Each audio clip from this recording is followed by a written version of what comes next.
I knew that as soon as I used a firearm to protect my life, that charges would be laid. That's the typical process that goes on in this country.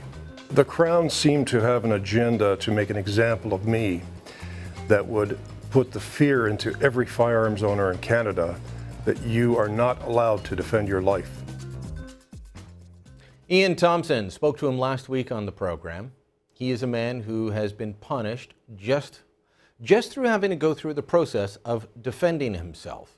And he has to defend himself against the Crown prosecutor upset that Thompson defended himself against 4 men firebombing his home. We are at a state in Canada where they don't want you using firearms for anything, ever. And that's the push. And as we look at what's happening in the United States, that's where they're headed.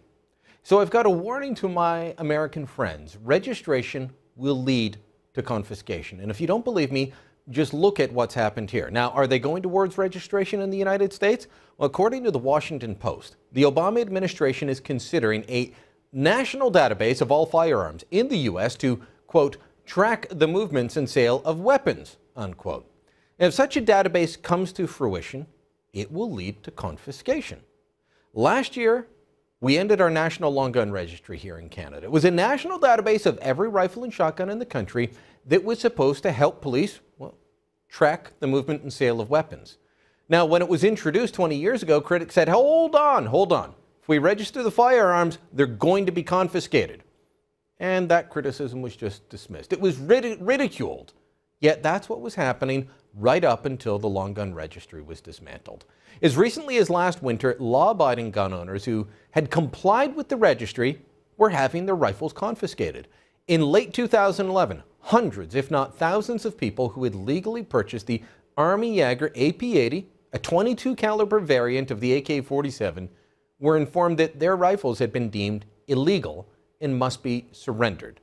The letter read, "You are required by law to return your firearm registration certificates without delay, either by mail to the address shown in the top left corner of this page or in person to a peace officer or firearms officers. You have 30 days to deliver your firearm to a peace officer, firearms officer, or chief firearms officer, or to otherwise lawfully dispose of them." That was sent out by the Canadian Firearms Centre. The reason for the need to surrender what had been legal firearms was simply cosmetic. The AP-80 looked too similar to the AK-47.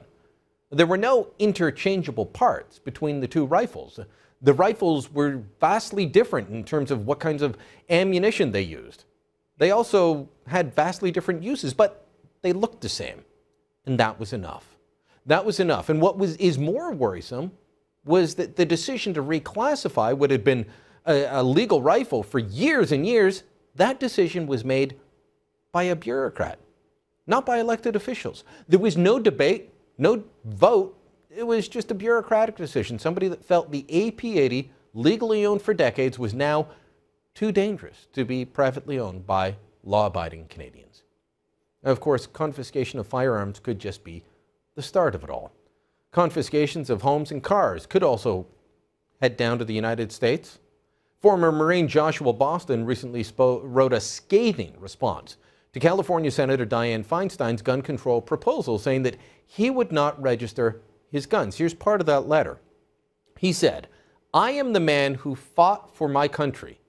I am the man who learned. I am an American. You will not tell me that I must register my semi-automatic AR-15 because of the actions of some evil man." Joshua Boston, Corporal, United States Marine Corps. Well, if he goes through with that, and the United States goes through with setting up a national registry, it could cost him everything. Don't believe me? Look at Bruce Montague. He's a gunsmith from Dryden, Ontario, and he faces the possibility of having his home seized for failure to register his firearms. Montague made a decision, a purely political decision, not to register or to let his registries lapse. He wanted to challenge the constitutionality of Canada's National Gun Registry. When his constitutional challenge failed and Montague was convicted, the government of Ontario moved to seize his home under their proceeds of crime legislation. They were treating what was essentially a paperwork criminal as if he were a drug lord. That's the kind of person the proceeds of crime law is intended to prosecute.